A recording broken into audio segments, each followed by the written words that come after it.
Hello student. चलिए हम लोग फिर से आज नेक्स्ट पढ़ाई करते हैं।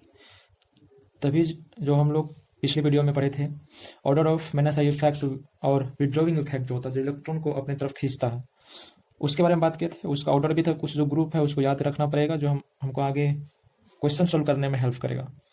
तो जैसा कि मैंने बता दिया था कि इस ऑर्डर को याद करना है, और यहाँ से ये तो सीधा नीट में पूछा गया, यहाँ से यहाँ ये वाला ऑर्डर डायरेक्ट AIPMT में आया, ये नीट में सीधा आ चुका है नीट एग्जाम में। और इस दोनों का रीजन जो है मैंने सोल्यूशन इफेक्ट बोल चुका हूँ। तो ये क्या होता है ये हम लोग आगे बात करेंगे। फिर उसके बाद ये वाला ऑर्डर जो है halogen and alcoholic amine phenyl group, ये याद रखना है। ये हेलोजन ग्रुप का फ्लोरीन क्लोरीन ब्रोमीन आयोडीन याद रखना। इस तरह का आज बात करते हैं। अब बात करें हम लोग प्लस आई इफेक्ट का। चलिए बात करते हैं प्लस आई इफेक्ट का। बात करते हैं हम लोग अब ऑर्डर ऑफ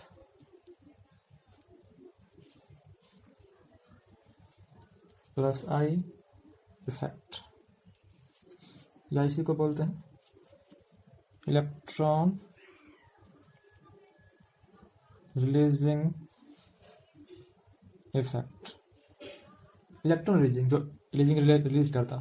अब इसमें ऑर्डर में ग्रुप करते हैं। एक आएगा O नेगेटिव, फिर उसके बाद आएगा C, फिर डबल बॉन्ड डबल O, उससे बड़ा हो जाएगा टर्सरी कार्बन, फिर उससे छोटा हो जाएगा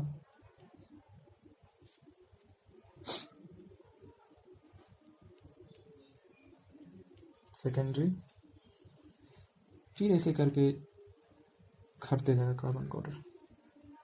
ये इसके बाद वो आ जाएगा फिर CH3, फिर H को तो हम निजिबल मानते हैं, फिर भी तो ये ऑर्डर हमको सीधा याद रखना है, ये वाला ऑर्डर।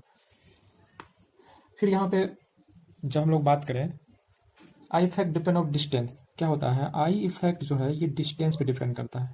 प्लस आई इफेक्ट या माइनस आई इफेक्ट दोनों किस पे डिपेंड करता है? ये डिस्टेंस पे डिपेंड करता है। I effect depend on distance. तो अगर कोई कार्बन पे प्लस चार्ज है और यहाँ पे इसका CH3 जुड़ा हुआ है, तो इसका जो यहाँ पे आई इफेक्ट होगा, प्लस आई इफेक्ट होगा, वही अगर कोई कार्बन है यहाँ प्लस चार्ज है, इसका जब प्लस आई इफेक्ट होगा इसमें तो इसका यहाँ पे ज्यादा होगा, लेकिन इसका जो है इस कार्बन पे कम होगा, क्योंकि यहाँ पे डिस्टेंस इसका ज्यादा हो जाएगा और यहाँ पे डिस्टेंस कम रहेगा। तो ये किस पे डिपेंड करता है? डिस्टेंस पे डिपेंड करता है। तो इसका डिफिनेशन लिख लेते हैं। Partial displacement of sigma electron is called as I effect. So I को क्या बोलते हैं? So inductive effect is depend on distance. किस पे डिपेंड करेगा? डिस्टेंस पे डिपेंड करेगा। और दूसरा पॉइंट में हो जाएगा inductive effect decreases as distance increases. तो चलिए अब फिर इसके बाद हम लोग कुछ एग्जांपल देख लेते हैं। एग्जांपल में इसका अब एप्लीकेशन देखते हैं। एप्लीकेशन पार्ट पे देखते हैं। Application of inductive effect. पहला एप्लीकेशन है stability of carbocation, carbon ion and free radical। I effect से इस तीनों का स्टेबिलिटी देखना है। तो चलिए मैं आपका एक एग्जांपल दिखा रहा हूं। जैसा कि C कार्बन जो है, कार्बन पे एक हाइड्रोजन बॉन्डिंग है, फिर एक हाइड्रोजन बॉन्डिंग है, फिर यहाँ एक हाइड्रोजन है, फिर के साथ कोई ग्रुप लगा हुआ है। और मैं यहाँ पे मान के चलूंगा C का जो EN है वो ज़्यादा होगा, ये वाला जो ग्रुप लगा हुआ है इस ग्रुप से कम होगा। तो जब Z का जो यहाँ पे ग्रुप का EN ज़्यादा होगा, तो जाहिर सी बात यहाँ जो दो इलेक्ट्रॉन का बॉन्डिंग है, तो ये Z क्या करेगा? इलेक्ट्रॉन को अपनी तरफ खींचेगा। तो इलेक्ट्रॉन को जब ये अपनी तरफ खींचेगा तो ये इलेक्ट्रॉन टूट के इधर जाएगा। तो फिर मेरे पास क्या आएगा? ये आ जाएगा CH इधर, CH प्लस Z पे नेगेटिव आ जाएगा और इस पे प्लस चार्ज आ जाएगा। तो ये इलेक्ट्रॉन डिफिशिएंट हो गया, ये इलेक्ट्रॉन लेके चले गया। तो इसका हो जाएगा यहाँ पे, इसको हम लोग क्या बोलते हैं, कार्बोकैटायन बोलते हैं। कैटायन मतलब प्लस, इस पे प्लस चार्ज आ गया इसलिए इसको क्या बोलते हैं, कार्बोकैटायन बोलते हैं। और इसका हाइब्रिडाइजेशन क्या होगा, ये होगा sp2 कार्बन होगा, और इसका शेप कैसा हो जाएगा, प्लानर होगा। इसके अंदर कितना इलेक्ट्रॉन बच जाएगा, 6 इलेक्ट्रॉन। और ये क्या होगा, इनकम्प्लीट होगा। ये क्या होगा, इनकम्प्लीट ऑक्टेट है इसका यहाँ पे। इसको स्टेबल होने के लिए क्या चाहिए, यहाँ पे जो इसको इलेक्ट्रॉन दे, तो ये इनकम्प्लीट ऑक्टेट, ये सारा प्रॉपर्टी हो गया हमारा इस कार्बोकैटायन का।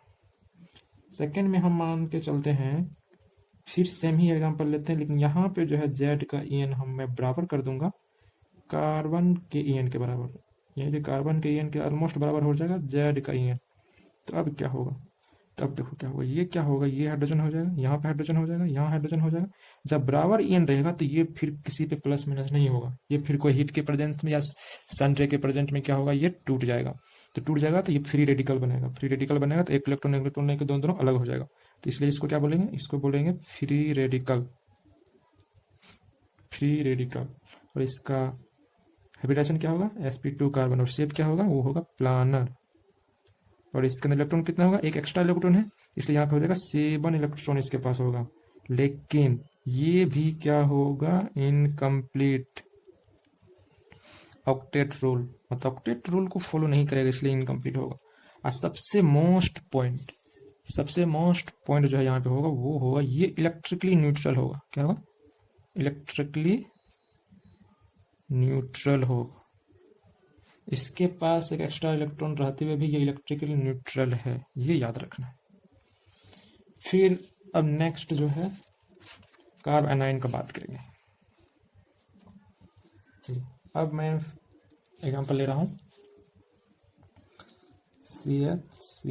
CH इसके साथ जेड है, तो यहाँ पे मैं कार्बन का एन जो है ज्यादा कर दूंगा ग्रुप के एन से, मतलब जेड के एन से। तो क्या होगा, देखो, तो ये जब ज्यादा होगा, तो अब जब जेड इससे रिलीज होगा तो जेड अपना इलेक्ट्रॉन दे के जाएगा, इलेक्ट्रॉन दे के जाएगा तो क्या होगा, तो बताओ क्या होगा, इलेक्ट्रॉन दे के जाने के बाद इस पे माइनस चार्ज आ जाएगा और जेड पे प्लस चार्ज आ जाएगा। तो फिर हम इसका अब देखते हैं इसमें क्या क्या प्रॉपर्टी है। इसको बोलते हैं कार्ब एनायन, जिसपे नेगेटिव चार्ज से बोलते हैं एनायन, कार्ब एनायन। ये होगा sp3 कार्बन, क्योंकि ये जो माइनस चार्ज है ये इलेक्ट्रॉन पेयर को दर्शाता है। और ये हो जाएगा पिरामिडल शेप, इसका हो जाएगा पिरामिडल शेप हो जाएगा। और इसके पास 8 इलेक्ट्रॉन होगा, और ये होगा कंप्लीट ऑक्टेट। क्या होगा, कंप्लीट ऑक्टेट हो जाएगा। अब एक सबसे मेन पॉइंट है, वो मैं बता रहा हूं इसका, carbocation and carbon free radical both have incomplete octet, so both have similar tendency to gain electron, or both have similar order of stability. क्या होगा, स्टेबिलिटी। ये बहुत मन पॉइंट है। कैसे, carbocation and carbon free radical दोनों का जो है इनकम्प्लीट ऑक्टेट है, इसलिए दोनों का सिमिलर टेंडेंसी होगा इलेक्ट्रॉन लेने का, और इसलिए इसका स्टेबिलिटी भी सिमिलर ही होगा। अब हम स्पेशल रूल का जब बात करेंगे, मैं स्पेशल रूल का जब बात करूँ, एक स्पेशल तो वहां पर मैंने बता दिया था, दूसरा स्पेशल है, तो ये पॉइंट नंबर 2 दूसरा स्पेशल पॉइंट है। देखो अब स्टेबिलिटी होता है क्या है, स्टेबिलिटी होता है, स्टेबिलिटी प्रोपोर्शनल टू क्या होता है, 1/, क्वांटिटी ऑफ चार्ज। क्या होता है, क्वांटिटी ऑफ चार्ज, चार्ज का अमाउंट। जैसे इसको हम लोग मान लें या तो प्लस चार्ज होगा या तो माइनस चार्ज होगा ये। और हम देखो क्यों आया इसे, एनर्जी बराबर क्या होता है, एनर्जी बराबर होता है, हम लोग पढ़े हैं कि एनर्जी बराबर होता है kq²/r। और जब हम एनर्जी को प्रोपोर्शनल करेंगे तो एनर्जी प्रोपोर्शनल टू होता है q का स्क्वायर, चार्ज का स्क्वायर होगा। इसलिए अगर हम q का वैल्यू बढ़ाएंगे तो एनर्जी भी क्या होगा, वो भी बढ़ेगा। जब एनर्जी बढ़ेगा तो क्या होगा, रिएक्टिविटी भी बढ़ेगा। जब रिएक्टिविटी बढ़ेगा तो जाहिर सी बात स्टेबिलिटी घटेगा। यही इसलिए मैंने बता रहा हूँ कि स्टेबिलिटी क्या होता है, इनवर्सली प्रोपोर्शनल होता है क्वांटिटी ऑफ चार्ज। इसलिए जब चार्ज बढ़ेगा तो एनर्जी बढ़ेगा तो उसका रिएक्टिविटी ज़्यादा करेगा और स्टेबिलिटी घटेगा। जिसका एनर्जी कम होता है वो ज़्यादा स्टेबल होता है, इसलिए एनर्जी लॉस करके अपना स्टेबल स्टेट में आता है। जैसे स्टेबल स्टेट में आएगा तो उसी तरह से उसका क्या होगा, एनर्जी सबसे कम होगा। तो अब हम एक एग्जाम्पल लेके बताते हैं। अब देखो यहाँ पे हम एक मिथाइल ग्रुप लिए, CH पे प्लस चार्ज दिए, यहाँ पे कार्बन दिए, फिर दोबारा CH3 CH2 यहाँ पे एक दिए कैटायन का, अब यहाँ पे दिया मैं CH2 यहाँ पे प्लस दिए, यहाँ पे मैं NO2 लगा दिया। अब मेरा ये एग्जांपल, ये ऑर्डर बताना है, इसका स्टेबिलिटी ऑर्डर बताना है।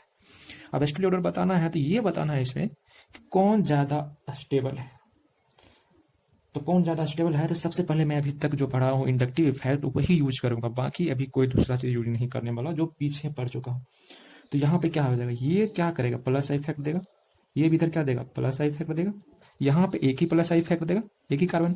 जब इस पे प्लस चार्ज को स्टेबल करने के लिए दो मिथाइल ग्रुप है, दोनों प्लस इफेक्ट दे रहा है, दोनों में इलेक्ट्रॉन दे के प्लस को नेगेटिव कर रहा है, इसका चार्ज कम कर रहा है। तो यहाँ पे एक ही है, तो जाहिर सी बात इससे ज्यादा ये स्टेबल है, इसलिए इसका साइन किधर आ जाएगा, ये आ जाएगा स्टेबल। तो यहाँ पे अगर हम मानेंगे तो लेस पॉजिटिव चार्ज बचेगा इस पे, अगर दोनों मिथाइल ग्रुप है जब इसको इलेक्ट्रॉन दे देगा तो लेस पॉजिटिव चार्ज होगा यहाँ पे, इसलिए ये क्या हो जाएगा, मोर स्टेबल हो जाएगा। क्या हो जाएगा, मोर स्टेबल हो जाएगा। अब यहाँ पे एक ही है तो ये तो इससे कम होगा, ये तो फिक्स हो गया। अब नेक्स्ट देखते हैं ये NO2 का क्या होता है। ये NO2 माइनस आई शो करता है, ये माइनस आई इफेक्ट करता है। यहाँ पे तो इसको इलेक्ट्रॉन चाहिए तब स्टेबल होता है। अगर कोई CH3 ग्रुप या मिथाइल ग्रुप लगा हुआ रहता तो इस पे प्लस चार्ज को कम करता तो ये स्टेबल होता, लेकिन उसके बदले तो यहाँ उल्टा ही है, माइनस इफेक्ट, जो इलेक्ट्रॉन को अपने तरफ ही खींच रहा है और इससे अपनी तरफ ही खींच रहा है, मतलब ये प्लस चार्ज और ही ज्यादा प्लस हो रहा है, मतलब यहाँ पे चार्ज बढ़ रहा है। तो इसलिए हम क्या बोलेंगे, यहाँ पे मोर पॉजिटिव चार्ज रहेगा, यहाँ पे मोर पॉजिटिव चार्ज रहेगा। जब मोर पॉजिटिव चार्ज यहाँ पे रहेगा तो इसलिए ये क्या हो जाएगा, लेस स्टेबल हो जाएगा। इसके कंपेरिजन पे तो यहाँ पे लेस पॉजिटिव चार्ज, इसलिए सबसे कम स्टेबल ये हो जाएगा और सबसे ज्यादा स्टेबल ये हो जाएगा। तो ये हमारा ऑर्डर रहा। तो इस तरह से मैंने एप्लीकेशन का उपयोग किया, प्लस आई इफेक्ट। इसमें इस तरह से क्वेश्चन बना सकते हो तुम लोग भी, और अपना बुक में जाके पढ़ना। 12th का NCERT हो जाएगा, उसमें दिया हुआ है रिएक्शन मैकेनिज्म, जहाँ इंडक्टिव इफेक्ट का एप्लीकेशन होगा वहां पे देखना, इस तरह से सवाल बन जाएगा। अब मैं एग्जाम्पल दूसरा लेता हूँ। दूसरा एग्जाम्पल में क्या होगा, जब दूसरा एग्जाम्पल की बात करूंगा तो दूसरा एग्जाम्पल में तो क्या होगा, उसमें मैं CH3 negative and CH3 and CH2 पे नेगेटिव, CH2 इस पे नेगेटिव, यहाँ NO2 है। देखो सेम एग्जाम्पल है, सेम ग्रुप है, लेकिन यहाँ पे नेगेटिव चार्ज में दिया हूँ। अब क्या करना है, अब इसका ऑर्डर क्या होगा, देखो ये दोनों तो प्लस आई शो करेगा, यहाँ भी बता चुका हूँ कि ये भी दोनों प्लस आई शो करेगा। यहाँ पे चार्ज पहले से ही नेगेटिव है तो इसको तो ये और अनस्टेबल कर देगा ना, क्योंकि इस पे तो और प्लस आई हो के इस पे और चार्ज बढ़ा रहा है, जबकि यहाँ पे माइनस आई होता तब स्टेबल होता। इसलिए यहाँ पे मैं क्या कहूंगा, यहाँ पे कहूंगा मोर नेगेटिव चार्ज। क्या होगा, मोर नेगेटिव चार्ज होगा इस पे, इसलिए ये हो जाएगा लेस स्टेबल। जब ये लेस स्टेबल हो जाएगा तो इसको मैं ये वाला साइन दे दूंगा। यहाँ पे है एक ग्रुप, जो है एक ही ग्रुप दे रहा है प्लस आई, तो इसके अपेक्षा में तो ये ज्यादा स्टेबल है।